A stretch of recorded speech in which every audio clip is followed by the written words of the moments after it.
Hello, everyone. Welcome to a new series on the channel where I sit down and have a chat with other football manager content creators. Today, I have the honor of speaking with Gendo FM. Now, if you don't know Gendo, he's an American content creator like me, right? There's like four of us. All right, go America.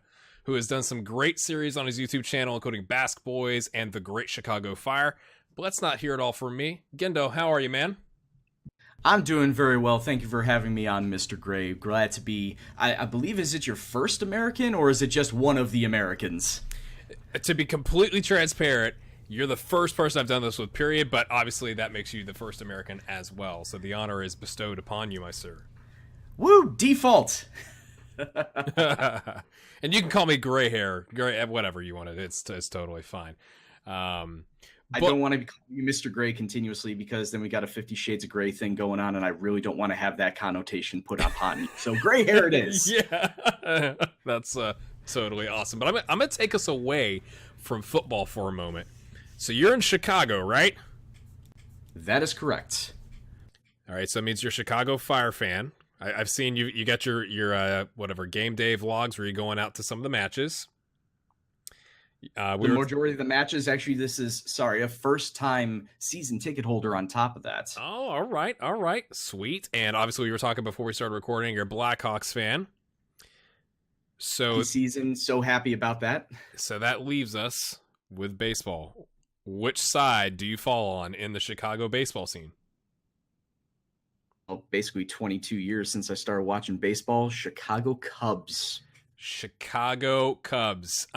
So let's just pause for a moment. So I want to know, how did you celebrate breaking the curse?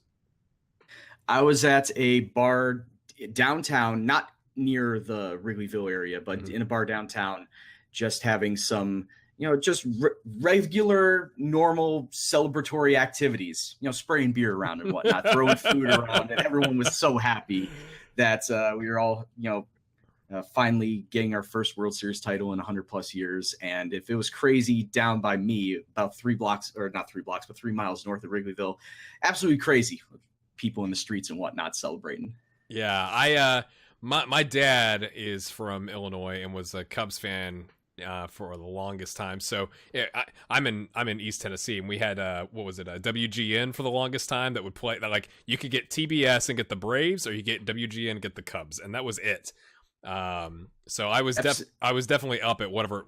I mean, that was the game. It went into like the rain delay, and it's like, really, is this really happening?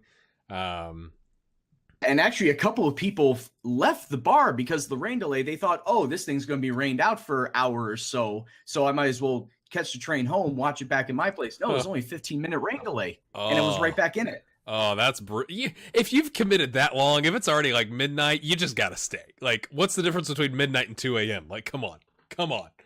Yeah, for the chance to see your team win a World Series for the first time in 100 plus years, you gotta stick it out. Yeah. So they've made the postseason again for what? That's like 3 seasons in a row?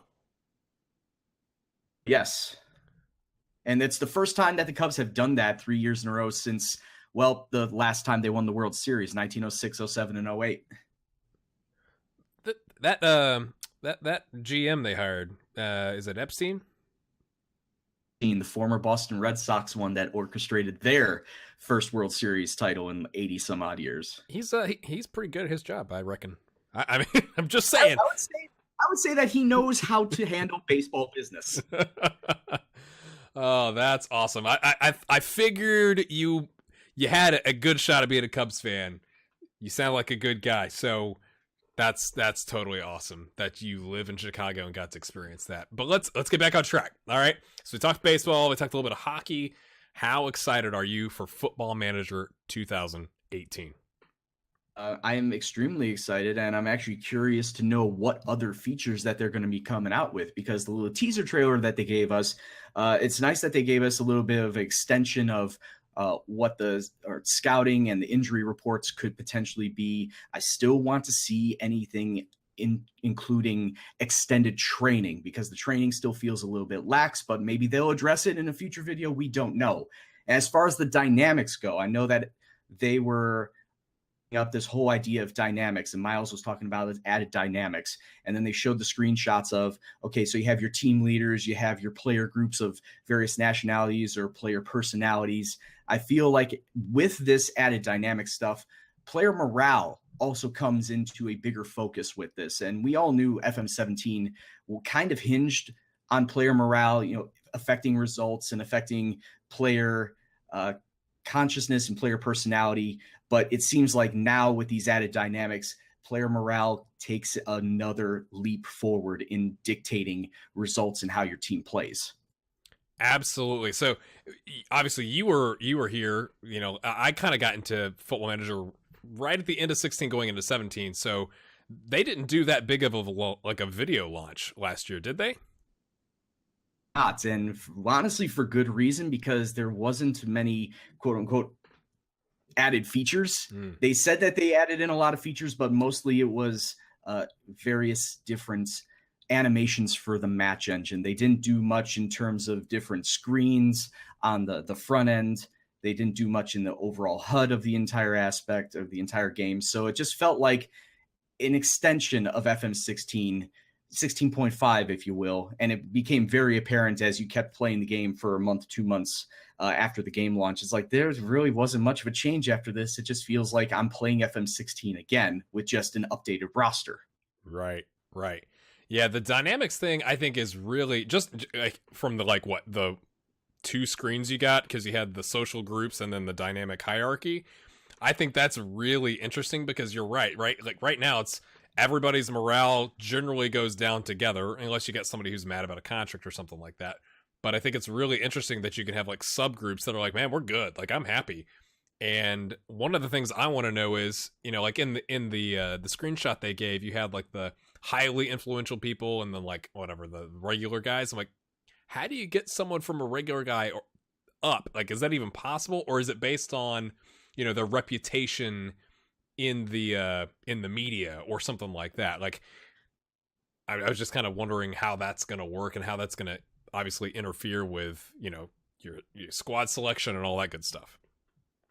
Feel like you're hinting as part of what that could eventually entail. That's your reputation, and not just that, but standing within the club. If you're a veteran, like you've been there 3, 4, 5 years, that'll put you ahead of anybody else that has just recently come into the club. Probably leadership, determination, teamwork are stats that will determine that as well. We don't know, obviously, because we're just seeing screenshots, like you just said. We need to actually play test it to test these theories. But right now, it just seems like with those dynamics of leadership and whatnot, you feel that it all comes down to how the player is standing with the club. And like I said, those leadership stats. Yeah. My thought on it. Yeah. With the scouting, I was curious what your thoughts were there, because obviously it's giving you control of the budget, because right now it's just you're either allowed to scout a region or a country or whatever, or you're not. And now it's giving you various packages. And I was kind of curious if, like, you've got the senior packages and the youth packages. What were your thoughts overall on that?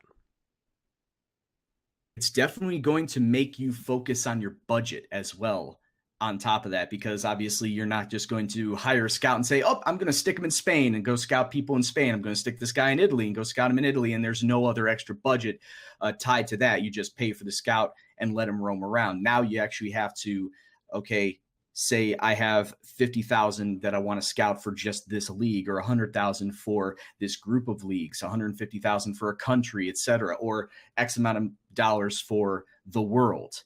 See, now it's all tied to how deep are your pockets and how much can you afford to scout. If you're obviously a smaller team, if you're like a League Two, a 4th tier side in England, and you have really no budget, you just can't afford to pay your scouts to go out and scout other leagues. You just have your league to look at, and that's it. And that's what happens in real life. All these lower league teams just don't have the budget to send scouts across the world. You can only stay within your region. So I think it does add a little bit of realism. Like I said, it also makes you focus on your budget a lot more. If you're only going to be staying in one region, like I did with Bilbao, it doesn't really appeal to me all that much. But like I said, this is something that players, if they're going to be doing also journeyman saves, they got to realize if you're scouting the world, you're going to have to dedicate a decent chunk of change to go scout for players. Yeah, and I'm thinking, because they separated it out, right? You've got the senior and the youth packages. So in theory, could you, like, if you only wanted to go after youth prospects, you think you could get your budget up on that side, but leave the senior, like your example, it's a League Two team in England. Hey, we're going to take our youth budget and let's make it the entire, part of Western Europe. So we're going to pay a lot for that, versus for the senior players, like, we're good with just League Two. Or do you think it's kind of tied together? The way that it was shown in the screenshot, it does look like it can be broken out. You can, put all of your eggs in one basket, either youth or senior side, and just leave the other one bare. But like I said, we're only seeing screenshots right now. We don't know if it can be tied together. I would like to keep it separate, to be honest with you, just so you can, put that focus on whatever you want. Either you want to go a youth route or a senior route, but just have to wait and see. Yeah, we'll see how many folks end up with Wonder Kids on their teams. If you're a small side, you can't find that guy in Brazil. You just can't afford to anymore. Done. Yeah, absolutely. 100% of the budget and all the money for our salaries is going to go find the Wonder Kid. So obviously, being an American, being a first time, I didn't know that, Chicago Fire season ticket holder, you have an interest in Major League Soccer. So that's correct. I've seen, with the announcement of FM18, content creators are coming out and saying, like, hey, here are some ideas for clubs you could do. Here are some ideas for clubs over here. And obviously there's a big focus on Europe. And I just wanted to get your opinion, because obviously you've been in the YouTube community longer than I have. Why do you think people shy away from Major League Soccer in Football Manager? First and foremost thing people tell me when they say they don't want to do MLS is because of the rules and all the restrictions that are put upon signings and the salary cap and the drafts and whatnot. No, not just the drafts, but all the waiver stuff and the trades. It's just all of these convoluted rules. And believe me, I've lived in the United States all my life, so I'm grown up on American sports. I know how the American sports system works in all the other leagues. But when it comes to football, I understand a lot of people's qualms about they can't get into this because, it's an American system. Why can't it be like everybody else? And, well, that's where a lot of people hang up on. So I basically, with my Chicago Fire Save, have tried to break it down as much as possible of what each individual thing does, what each individual rule is within the MLS, try to explain as best as possible so that people can start to ease themselves into watching the MLS or playing MLS saves in Football Manager. And it would be great if Sword Out SI did have themselves a nice little tutorial when it comes to these type of leagues, not just the MLS, but the A-League kind of runs the same way in Australia, where introductory to the salary cap, introductory to trades and whatnot, designated player rules. And I just don't think that Sword Out SI, or sorry, not Sword Out SI, but Sports Interactive want to take that route of adding in these tutorials because, well, to be honest with you, they haven't done tutorials on anything. It's always go to the forums or go ask somebody that actually knows about the leagues. So I just don't think that they will put that dedicated resource to creating a tutorials. But if I would have to say Sports Interactive, you need to do something, it needs to be make sure that if anybody wants to play in the MLS, have some sort of rule sets, have some sort of explanation for how to go about playing within this league. Yeah, it seems like that needs to be done. I mean, I as a relatively new player, right? Like I said, I got into FM16 just a little bit, and then I hopped into FM17, and it's exactly that. It's like there's some yellow question marks that pop up when you go to a screen for the first time. Okay. Now what? Like, how do I do this? There's no like how to set a proper tactic. No, don't put everyone on attack. That's a bad idea. And you have to go, like you said, to the forums or to YouTube, which is great if you're a content creator. Like, you can create some content. Like, here's how to play this game. But I think it's maybe they're okay being a niche game, but it just seems that would limit the number of people that are going to get into it, because it's like the learning curve is so steep where you just go like, you know what? I'm just going to go play some CSGO or whatever else, because I could get the concept of that game in about 5 minutes versus, okay, you have to do what now? Like, I put out a video today on fixes I'd like to see in FM18. And one of the things was like setting up friendlies. I did a friendly league because you can make money doing that. Like, why isn't there a button? Hey, max, like, pick the teams, because there's, you get to your very large teams, your large foreign teams. Like, there's 6-7 different categories, and you're just trying to find the right combination of teams that are going to maximize your income. Well, it should just do that for you. And even then, you can't confirm the league until it's named. But there's like the tiniest of asterisks. Like, it's comically small. It looks like a pixel on your screen that says, oh, you have to type a name for the league before you can confirm this friendly league. And I'm like, that should be like highlighted in yellow or a red arrow instead of the tiny little white asterisk. It's unbelievable.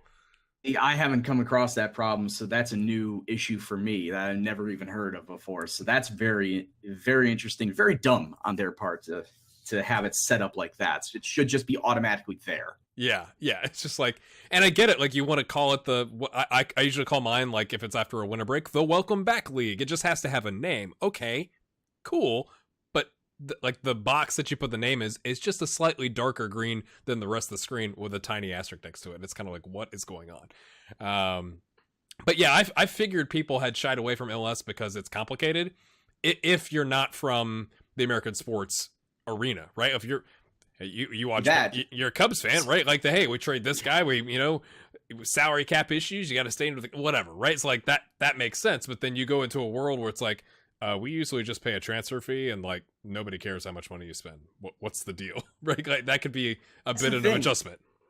See, that's the thing. Americans don't like playing the MLS on a Football Manager. Yeah, it's just I seem to be the only weird one that loves to play the MLS on Football Manager because I sort of understand the rules and would like the challenge. I just haven't come across a lot of other American players that like to play in the MLS or have, but haven't stuck around with it. It's just not a very user-friendly or a very beginner-friendly league like every other league in the world, where it's, okay, you start with a team, I want this player, I'm going to buy him for a set amount instead of I need to trade or I need to make sure my salary cap is all well and good before I can make this player my own. It's very frustrating, the MLS rules. Yeah, and that's what make people shy away from it. Yeah, hopefully long term that helps MLS be successful, and then we can, I don't know. Well, I guess this will be a much longer conversation if we get into pro rel and Americans in soccer. I almost said it. I said soccer. Oh gosh, we're gonna get downvoted. But no, you said pro rel in America. You're gonna hurt all the American fans' feelings on top of that. So, geez, we're 2 for 2 on downvotes right there. Just send them some targeted allocation money. It'll make sense. It's like, what? Oh, the allocation money debacle. Believe me, target allocation money is almost useless in Football Manager because it's very rarely used in real life in the first place. And the only time I had to use it was 8 years into my Chicago Fire save, where I had to pay down a salary of a designated player that already was making above, designated player money, bought him down.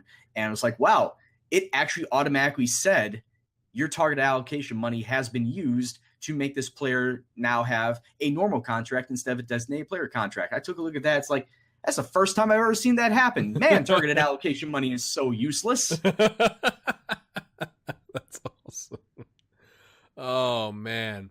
All right. So we've talked about MLS and FM18. So we came up with a list of ideas for best saves for MLS. I figured we're just going to go back and forth. We'll each give one, talk about why a little bit. I'm sure we may have some crossover on the list. But since you're my guest today, I'll ask you first. What's one of the most intriguing FM18 saves in MLS? Have to be, because they will be in the game proper at the very start, Atlanta United. All right. I feel like you gotta have the expansion team out there because they're one of the hottest teams in the MLS right now. And it all comes down to 3 of their main players, Joseph Martinez, Hector Villalba, and Miguel Almiron, 2 midfielders and a forward, and they are just absolutely lighting up any sort of defense that they come across. They've been scoring 3-4 goals regularly per game with that front 3. And of course, they have a decent back line to boot. I know they have Brad Guzan in net, and that's not very inspiring for anybody to have Brad Guzan in net, whether it's on a club or whether it's in the U.S. men's national team. But as long as he has everybody in front of him that actually plays extremely well, which they have been, it makes for a very great team, and I think it would make for a very interesting save for FM18. Yeah, I mean, how rare is it that an expansion team not only has made the playoff, because 6 of the 11 teams in each conference make the playoff. Okay, so that's more than half. But not only made the playoff, but like I'm looking at the table right now, even if you stacked both conferences together on points, they'd be third in the table overall. Like, how rare is that? Yeah, Atlanta United, they did have a little bit of a dip in the middle of the season, but they have come on strong. I guess it's because of their new stadium that they just got. But yeah, Atlanta United as an expansion team making the playoffs, it's not completely unheard of. It has happened before, but if they're going to make a shot for the MLS Cup, there's only been one other team that has won the MLS Cup in their first year of an expansion year, and that was my Chicago Fire back in 1998. It's the only other time. So it's just a tad bit rare. That is crazy, because I saw something. They opened up the Mercedes-Benz Stadium. That's probably the closest one to where I live, and I remember like last year about this time when they were talking about it, and they're building up hype for it and talking about become a season ticket holder and all that good stuff. And then they had to play, what was it, Bobby Dodd Stadium at Georgia Tech for like the first half of the season, and then they are like blowing out attendance at the new stadium now that it's open. Like 70,000 people, something like that. Is that right? Routinely getting 50, 60, and then the first match there was 70,000. That is absolutely crazy. All right, so you're saying Atlanta United. I'm going to go the other end of the expansion record, and I'm going to say Minnesota United. So they came in obviously at the same time, and things just not going very well for Minnesota United. They're not in the playoff. They're 9th in the Western Conference on 35 points with a negative 19 goal differential, compared to Atlanta United on 53 points with a positive 30 goal differential. I've been listening to, I don't know if you listen to the Total Soccer Show. I've been listening to those guys. They were trying to break down like a little bit of what exactly happened. Like, what's the difference? And one of the things they talked about is when it got announced last season, they tried to hurry up and get players that were out of contract. So they went to somewhere, I think like Sweden, and picked up a bunch of players, and like none of them worked out. Do you know more about that? I don't, but I do know that as soon as they officially became an expansion side, and same with Atlanta. Well, actually, Atlanta wasn't a pre-existing team because the Silverbacks have already folded. Right. But when Minnesota United got themselves the official contract of we're going to the MLS, they dumped every single contract they had. They honestly didn't want to keep anybody from their NASL days and bring them up to the MLS. So obviously they had to scramble for players and try to get a team gelled in 3 months' time. And we all knew that that was just not going to work, especially for a team that, like we said, has just come up as an expansion team. Expansion teams traditionally don't do very well in their first year, Atlanta being an outlier. But so it's not completely unexpected. Maybe next year, with a year under their belts, they will find the right tactics and find the right gel of all these players. But right now, it's just not working out. There just seems to be no cohesion amongst any of the players. Absolutely. All right, so we've gone 1-1. What's your next one? It's going to be, I feel like I'm going with all the big name teams because, well, playing with some of the big teams in the MLS is very appealing. And I'm going to have to go with the Portland Timbers because Portland Timbers are the current reigning MLS Cup champions. And they have a lot of returning players from last year and a lot of players that are difference makers because you got Diego Valeri, who's currently running, I think he's second right now in the MLS Golden Boot. He has been absolutely on fire this season. I think he's got 18 goals, I want to say. Diego Valeri, definitely one of those players that is a difference maker. In fact, I'm looking at his stats right now. He's got 11 goals right now. I thought he had more than that, but still, he's their main man up front. Fernando Adi running alongside him. Darlington Nagbe, U.S. international. So you got yourself, once again, another solid front three with a forward and 2 midfielders. And then I want to say an okay defensive line, but you can always build up that defensive line in the form of trades and transfers in. Let's be honest here. If you want to go full on European mode with an MLS team, you could and bring in anybody. But yeah, Portland, the challenge with Portland would be try and repeat as MLS Cup champions, because it hasn't been done recently. It's been done. DC United's done it in the past, but it hasn't been done recently. Gotcha. I'm curious with the new match engine if, like, I saw the crowd look slightly different, but not like significantly different in the short clip that they showed. Obviously, it said it was a work in progress. I get it, but I'd love, like, if we could get to the point where you go to Portland and their tifo is up, because they have some of the best tifo I've seen. Oh, if they put that in, like if they add that in as a feature where big matches, they pop out a tifo and you can have the ability to customize your tifos, that would be amazing. Guessing we're still working on fixing goalkeepers, so we're probably not there in FM18, but a man can dream. A man can dream. Oh, right. Goalkeepers. Yeah, let's move away from that. But let's set up. Let's look here. My next one is going to be just, it seems like quite the turn of fortune. And I'm going to go LA Galaxy. Currently bottom. First to worst. Yeah, first to worst. Bottom of the table, 29 points, negative 21 goal differential. They had, who was it? They had Kurt Analfo, who took over for Bruce Arena, who left to take over the rescue, potentially, the U.S. men's national team. They relieved him in July, and now they got Siggy Schmidt. And I believe Siggy Schmidt didn't he used to coach there? Siggy Schmidt used to coach. I don't know. All I know is that Siggy Schmidt should have been that men's national team call-up. In fact, yes, Siggy Schmidt did coach the LA Galaxy back in the early 2000s. So he's coming back, and it's just, I mean, that is a dumpster fire for a team that they call the Galacticos and all that kind of stuff. And they were, I mean, again, first to worst. So I'm a big fan of like the comeback or the small team kind of grinding their way up through divisions or something like that. So I think the Galaxy are well suited. If you are in for comebacks, that's the team, I think, this coming season, because they are just unfortunately so bad. Sorry if you are an LA Galaxy fan listening to this.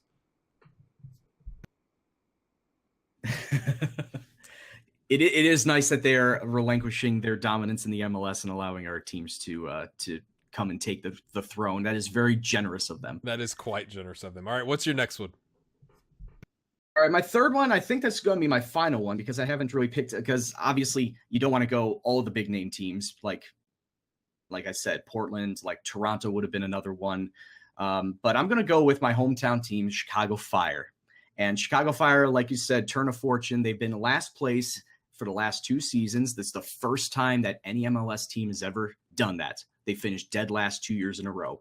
So what they do, they went out and got Dax McCarty from New York Red Bulls. They went and got a goal-scoring prowess machine in Nemanja Nikolic, who played at Legia Warsaw. And, of course, they got Bastian Schweinsteiger from Manchester United. So if you want to take over and play Bastian Schweinsteiger, yes, he may be in the final years of his career, but to take over a legend of the game with Bayern Munich, won a couple World Cups with Germany, and you want to still recapture his glory days as a holding mid, roaming mid, and helping out the MLS club Chicago Fire, you can take over that team. Like I said, they were last place for the last 2 years. Currently in real life, they're sitting in 4th place in the Eastern Conference. They've made the playoffs for the first time in 5 years. So when you start FM18, that would be your goal. Try and get the Fire into the playoffs and potentially win an Open Cup. That's always been the Chicago Fire's thing, doing well in the U.S. Open Cup, but try and get to the playoffs first and foremost, and if you can, win an MLS Cup and give Bastian Schweinsteiger that World Cup trophy that everyone is so on about. And this joke is dead. It's been dead since 2 weeks after it first came out. I really wish that people would stop making that damn joke. It's not funny anymore. I was sitting here going, I wonder if he's going to mention the reporter who asked if the Fire are going to win the World Cup. Yeah, everybody and their mother talked about that reporter for 2 weeks straight, and it just, while it has died down, it obviously still hasn't gone away because people like to make that crack every now and then. Whenever they see a Bastian Schweinsteiger or Chicago Fire thing pop up, they say, "Oh, Chicago Fire, they're going to go for the World Cup next year." Like, oh, God damn it! Why do they still bring that up? Oh, yeah. That's my third and final team. It's a growing sport, obviously. Reporter is going to have to get educated a little bit. All right, so my last one, I have an A or a B, depending on if they're going to be in the game when it starts. So I think an obvious choice, if you're looking for a brand new team, is LAFC. But I'm not sure if they're going to be in the game when it first starts, because you see, that's the thing. They'll do it exactly like what they did with Minnesota and Atlanta this year, where the team will be in the game. You just have to wait out a full season before the expansion draft hits, and then they officially become playable. That's what I figured. But I think with the social media they've had with Bob Bradley with the hat down looking up, like, that's just classic. It gives some competition to the LA Galaxy. Obviously, it's an expansion team, so I think that's interesting. But if you're not interested in winning a year, I guess we'll go my B team route, which would be, I think FC Dallas is really interesting if you are big into youth development, because that's kind of what they do in theory. Now they've dropped off, right? They're not in a playoff spot right now. Based off fighting, they're fighting for one. They're fighting. I mean, it's what, a 3-way tie and 42 points, but they only have 10 wins, so I guess that's dropping them down into 8th place right now. So they had been playing really well, but they, from the podcast I've listened to and the stuff I've looked at, they have one of the best youth academies in MLS, and they do a pretty good job of getting those guys out on the pitch. And it seems to just, the wheels have come off a little bit here at the end of the season. So I think that would be, if you can't wait for the LAFC save, then maybe you start with FC Dallas and then switch. All right, fair enough. And to be honest with you, the whole youth movement with FC Dallas does come from their head coach, Oscar Pareja, who's been with the club for the last 4 years and is, I want to say, in talks, or is being rumored as one of the finalists for the men's national team job. He's up there with Siggy Schmidt and Caleb Porter from Portland. So it's all remains to be seen what will actually come of that. But yeah, he's definitely been leading the youth movement, trying to get some youth development, obviously not just of U.S. players, but from Latin America, South America, to try and pipeline them into the country and develop them through his own team, and try to make a name for themselves through Dallas. So yeah, that's a very interesting club, and they were riding high. They were Supporter Shield winners last year too. Yeah. So it's another one of those, hey, we were first place and now we're struggling. So it's a challenge of, can you try and replicate the form that they picked up last year? Yeah. Yeah. All right. So you brought up the replacement coaches for Bruce Arena. We'll get to that in just a second. I got to ask you, we got Panama tomorrow, and we got Trinidad and Tobago after that. Does the U.S. men's national team qualify in a non-playoff spot for the World Cup?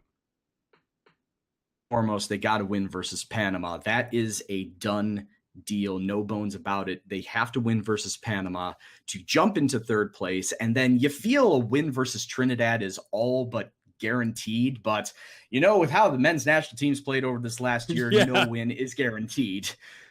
Yeah. But it all comes down to a win versus Panama. Panama, I think, is going to look at how the U.S. played Costa Rica and see how the Costa Ricans lined up in formation, and how they played for the full 9, because Costa Rica beating us 1-0 had really set the whole wheels in motion of, will the U.S. actually qualify?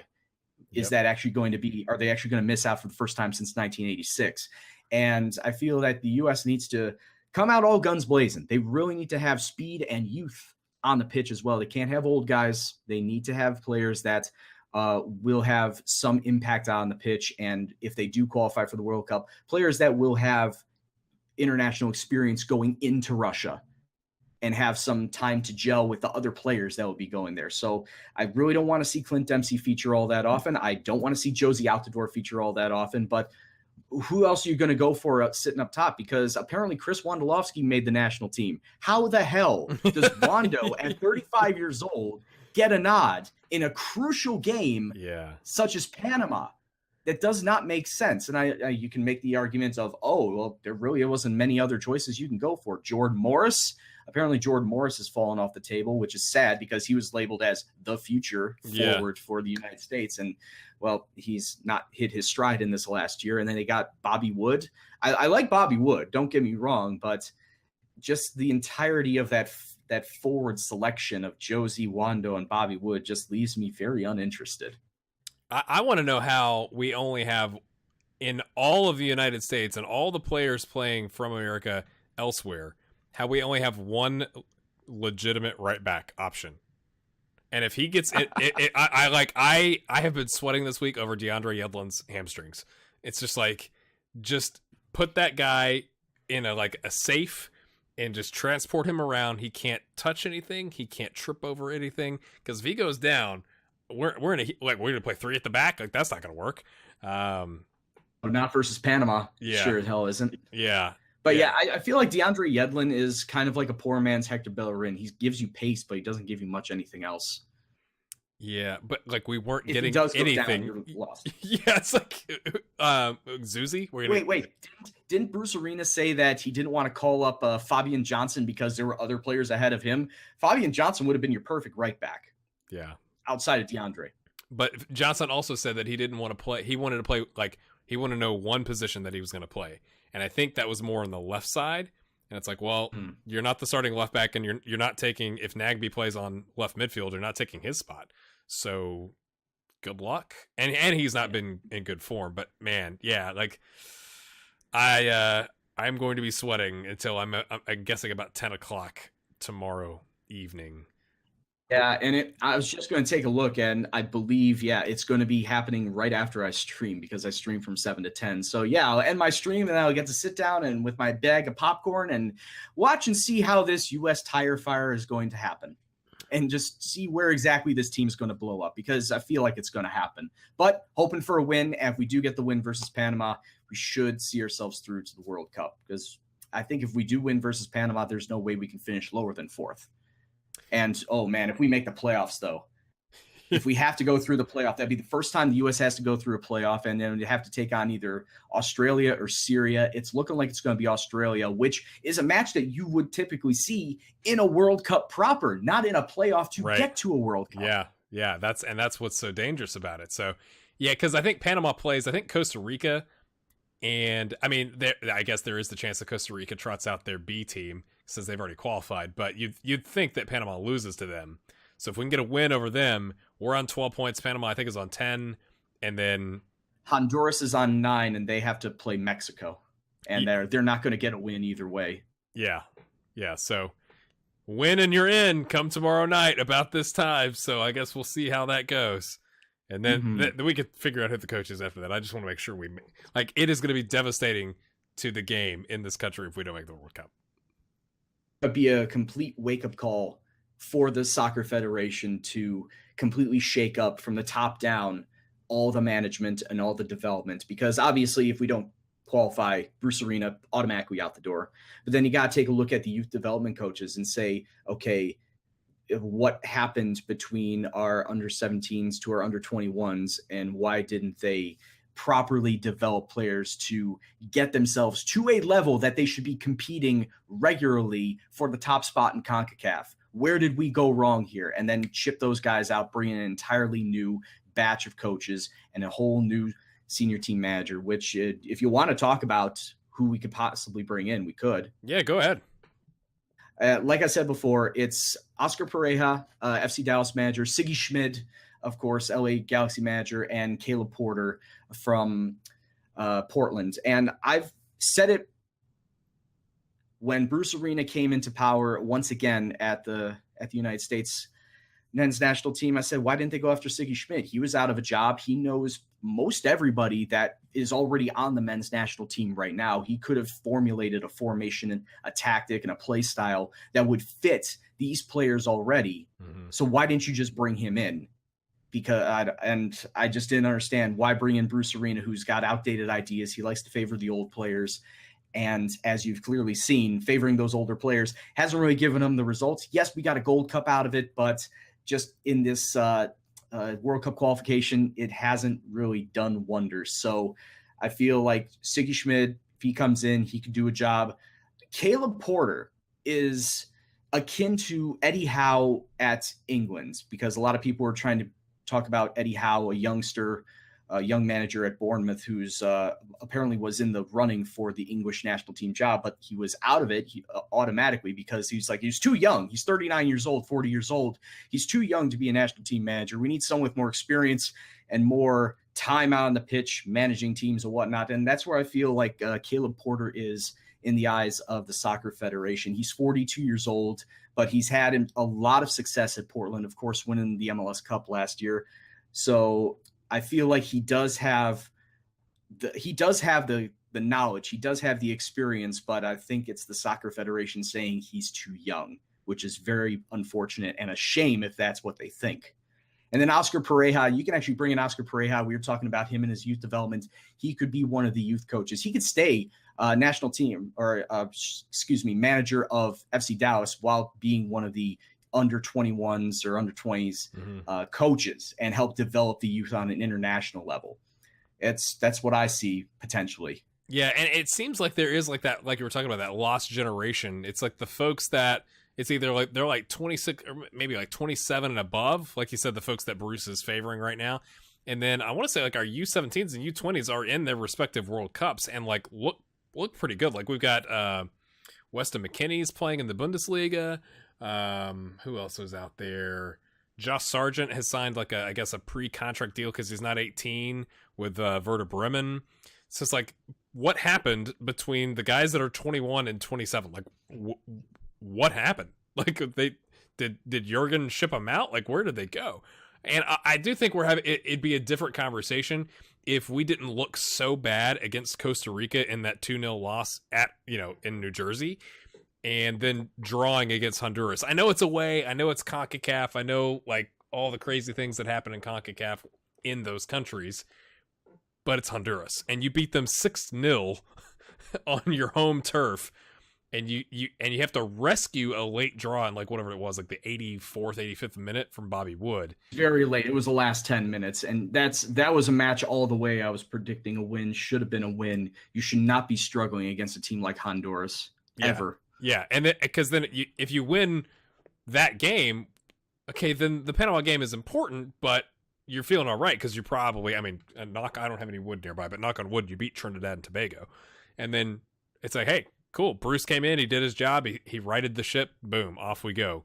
But now it's more of like I heard this week, Bob Bradley is in the U.S. camp, like helping out. So it's like they pulled out, I don't know if it's all the stops, but many of the stops, I guess, to like bringing back all the former national team coaches just to try and get the mentality together. I mean, I was going to say, if you pulled out all the stops, they would have brought back Jurgen Klinsmann. I don't think anyone would have been happy about that in the first place. But I heard Jimmy Conrad talk about this on his show and say that Bruce Arena, it's not like and losing to Mexico on your home turf. You lost to Costa Rica on your home turf, which is honestly not on the same level as Mexico, even though Costa Rica is starting to become a bit of a power within CONCACAF, but it's still a team that you should be getting no worse than a draw against, and you lose to them.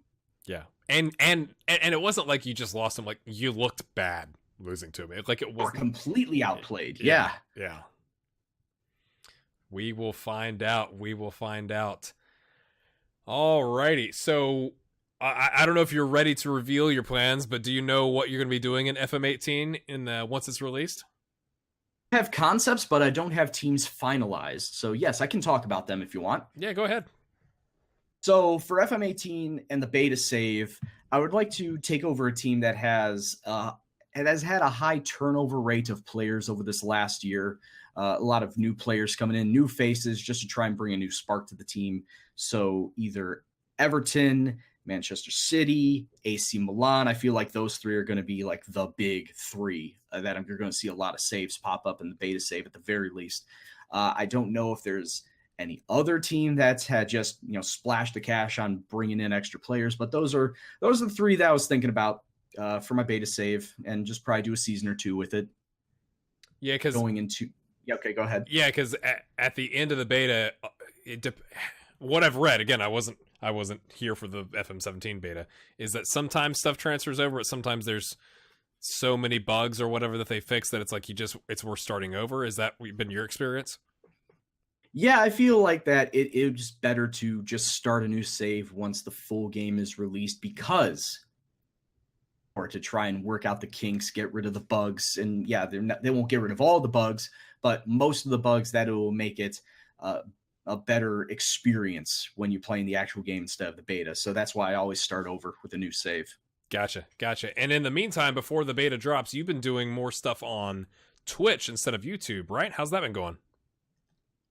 Transitioning over to Twitch because I just didn't feel like there was another long-term save or just another save in general on YouTube that I wanted to do. So I've been carrying over my Athletic Bilbao from YouTube over to Twitch, and just feeling like that's it gives a better look into how I go about managing the team. And I do like the real-time atmosphere of Twitch. So whenever I make a transfer, or if I make or if I'm making any tactical changes within a match, or if a player gets injured, we all react in real time instead of, oh, here's where the video is, and oh, this is what happened. This is the player that got injured, and this is the player that I'm buying in to replace him. I just like that it's kind of a different atmosphere between YouTube that Twitch allows that kind of real-time audience, so we can all react to whatever pops up on the game at any point in time. But yeah, I've been doing that. I'm already finished my 10th season at Bilbao. I played 8 on YouTube, and I've done 2 already on Twitch. So I'm going into the off season, and it's mostly regen players at this point in time. So you're barely going to find any real players. But as far as the future with myself on Twitch, because you're probably going to go into that direction. As far as my future on Twitch, I'm going to finish up this game. And I will probably have some sort of Twitch save on FM18, but I'm going to then retransition back into YouTube so I can have my beta and my full long-term saves on that, getting back into that. That makes sense. Like you said, if there's not enough time to do a full actual save on YouTube, all right, let's try out Twitch, get some interaction going, and do it that way instead. Well, man, I really appreciate you coming on and spending some time talking about FM18, MLS, US men's national team. We covered all the bases here from an American standpoint. Any final parting thoughts you want to share with everybody? Obviously, I'll have a link in the description to your Twitch, your YouTube, all that good stuff. Anything you want to give us from a parting word standpoint? Give the MLS a chance. and watch your Chicago Fire save so that people can understand how all that works. If you want to get a grip on what the MLS is like, go take a look at my Chicago Fire. Great Chicago Fire save on YouTube, where it's a more in-depth MLS analysis. All righty. Thanks again, Gendo, and we'll be talking to you soon, I'm sure. Thanks. Thank you very much for having me on. Gray hair. Have yourself a good day.